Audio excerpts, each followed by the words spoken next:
Hey everybody, it's Mooch's time here.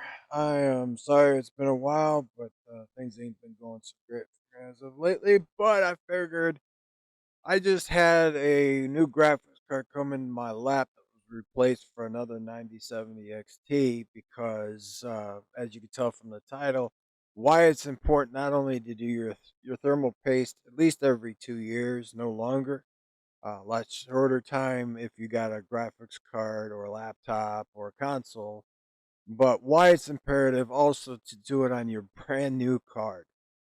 The reason being for that is that in this game, the Darwin's Paradox and the new SpongeBob game, that it's so poorly optimized that it will actually run your game, your cards and your stuff harder than even 3D Mark or 3D Fur, 3D Fur or Fur Max. I think it is something Fur, whatever it is. Um, these two games will run it harder than that and give you even better results. I'm going to fire this game up right now, and I'm going to show you what I mean. Because if you just go based on the temperature of the card, let's say you're not looking at the hot spot here, so we'll move this over here. As you can see, the fan is running at 100%, but the GPU temperature is just reporting over 50. So why is that running 100 and that running 50 on a brand new card? These two games are poorly optimized that they will push this card to the limit on its menu. So just on its menu, I'm going to be pushing this sucker really hard once it comes to menu. Take a look and see what hotspot's reading. 102. Give it a second. It's going to go up. This card, just like the one I returned that I'm going to post pictures of when I took the heatsink off, when my motherboard wouldn't even recognize that I even put the card on it, um, took it out because the card come brand new from the factory. I was the first to open it, and there was no paste on it.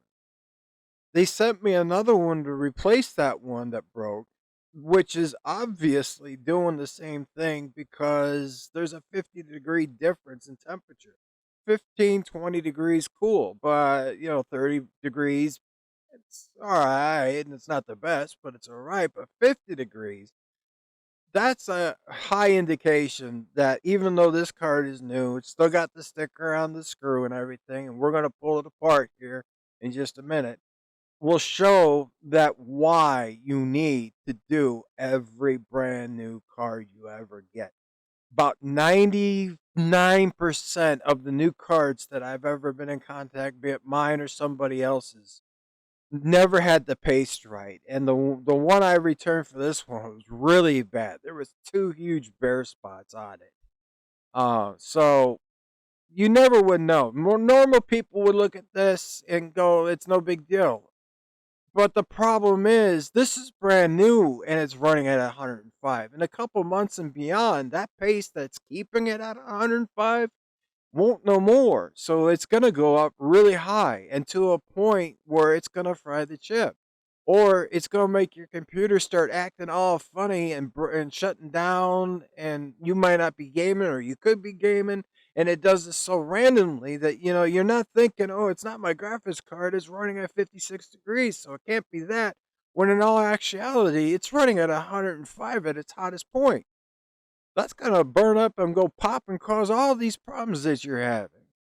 So let's go ahead and open up this graphics card, and I'll show you firsthand and why you got to do any brand new card nowadays, because generally they're so piss poor done that, yeah, they'll make it through the warranty, then they'll pop or they'll start acting funny. And at that point, you're SOL and out of a graphics card. Have to buy another one, and we know how the prices are on those nowadays. So you want to keep your computer.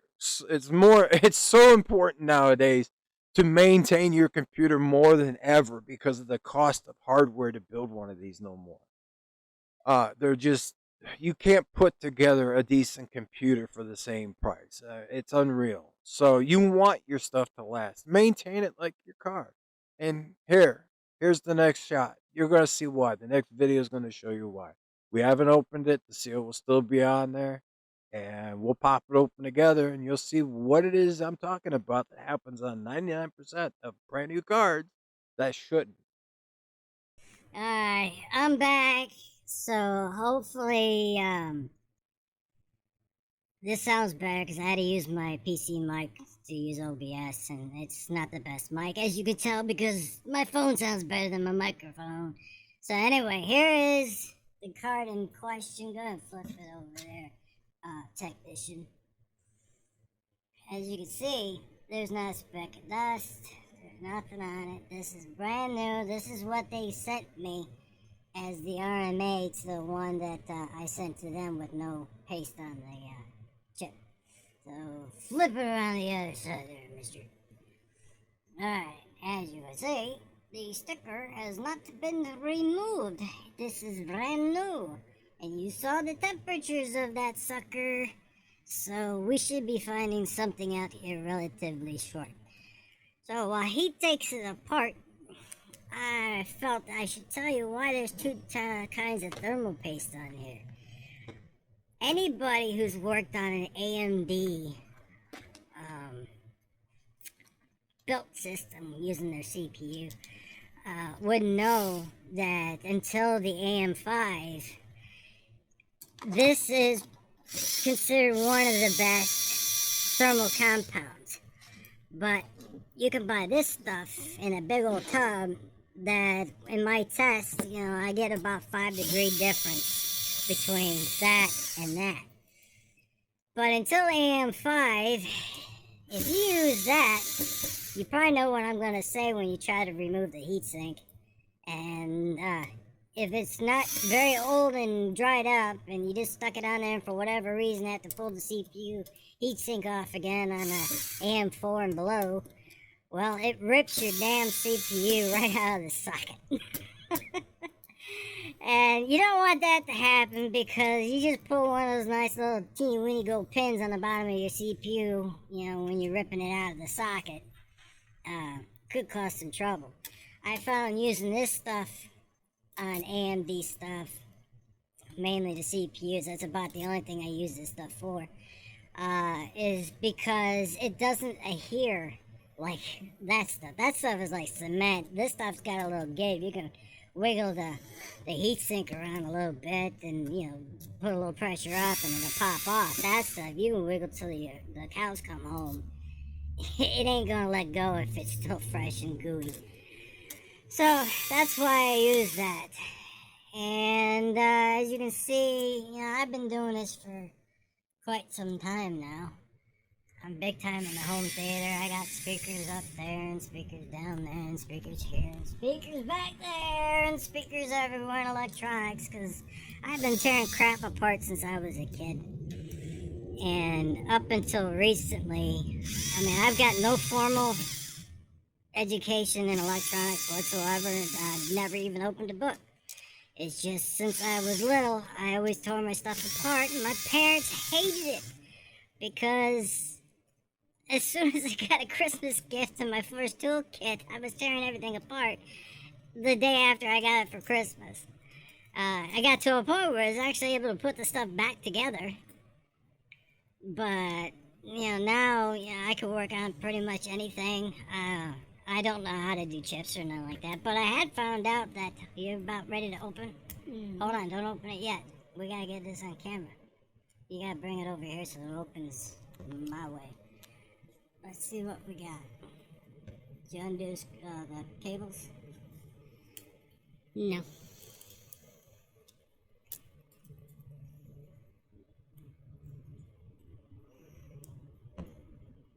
That one I can't Alright, don't worry about that one. Just flip it over on the side then.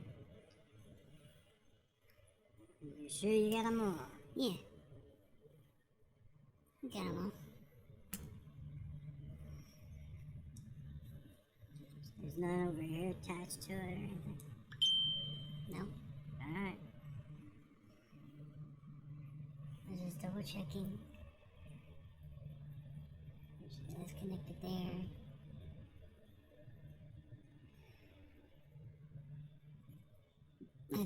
to take off these two.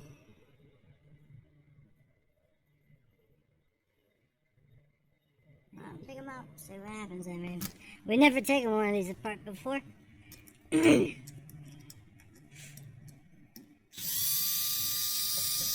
But you haven't, I have.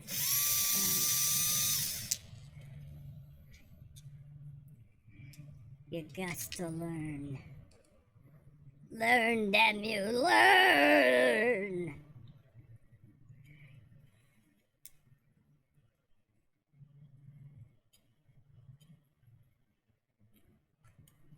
There, let me take a look. See, take the camera. Don't point it at me.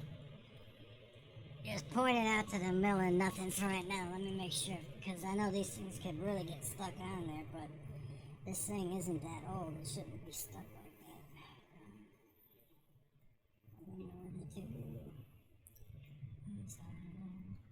I believe that one held that plate did not hold on that plate.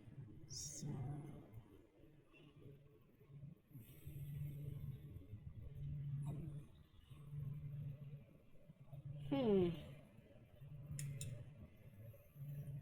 this plate is actually separated from this plate now that I remember. It's been a minute. My brain don't work too good no more.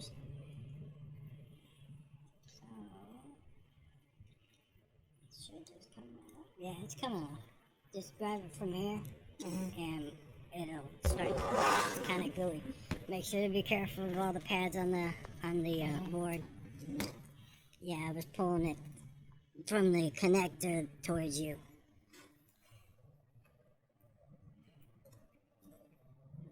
You'll feel it starting to give. Alright, what we got? Oh, what a wonderful, wonderful job they did! Oh my god! No wonder why. I mean, even that one part right there. So, there you go, folks. That's why you got to do all your brand new cards. A 50-degree delta between normal and one hot spot from the sensor, and it was a 50-degree difference. All because of that. So, we're gonna go ahead and re-thermal paste this puppy, and I'll shoot another video of what the temperatures are after it gets reinstalled.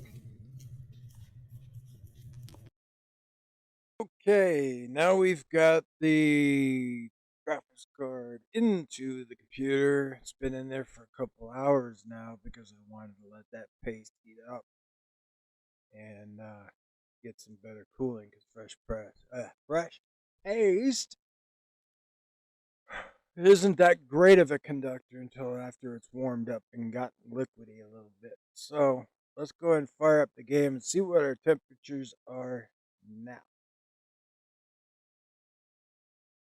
It's going to take a minute for it to fire up. So I don't know what it is about this game. 1 minute fires up right, the next minute takes freaking forever. Go figure. But I have to do this because I don't want you guys to think that I'm hiding something. I mean, I don't know what I'd have to hide. These videos I produce are so low budget. I wouldn't even know how to hide anything, even if I tried. Took me a while just to find out how to put that little box to get this screen up here with the bigger screen over here. So, yeah, I don't know. Ooh, look at that. Colors, man. The colors. Look at the colors, man. Ooh. I found if I click the screen over here while it's loading up, I can still have control because most of the time when that loads up, if I don't click it while it's black, the mouse will go over to that section and you can't get the mouse back unless you hit the Windows key. So, yay. But anyway, so we're going to do right at the menu, Unreal Engine. Great stuff.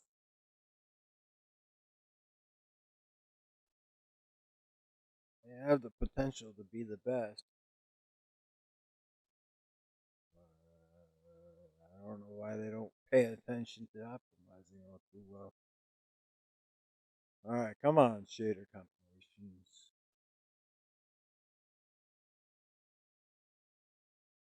Almost there. Almost there. We're getting there. All right, we're at the menu. And yeah, my fan's running. So let's see what the temperatures are now. We have full fanage. That's not good. Oh, get out of there. We got 56, so that ain't changed. Oh, really now? So we've lost about 15 degrees. That's kind of strange. I guess I couldn't link the other two cards that I had, the 6950 XT, and my son's got my old RX 6800 non RX XT. And I did find that these two, they're kind of far apart. Not that 109 we were getting before, but the fact that we're getting 95 and it was 109 before, or 106. I mean, that's a 10, 11 degree difference. So that's a plus. That's a huge plus. But I guess that's how AMD radio cards run, I suppose. This was good. This hasn't changed. So that means it was getting the ones that had paste on them and was cooling. But you saw in the video why this number was 106 or whatever to it. So, yeah, that's a whole heck of a lot better. So, there you go. Uh, wasn't the exact results I was hoping for, but it definitely confirmed that for some reason from the 6,000 cards up, this gap seems to be a little bit further apart than I usually like it. But as long as that's not 110, you're okay. But this menu with this game running 57 here and 106 to 109 over here, that ain't right, and that there proves it because we dropped big time. So this card is good for 2 more years or less, and if I ever see that number creep up, I'll know why, and I'll know why it's time to put some more paste on it. So that's about it. I hope you guys enjoyed, and I'll catch you on the flip side. Peace out.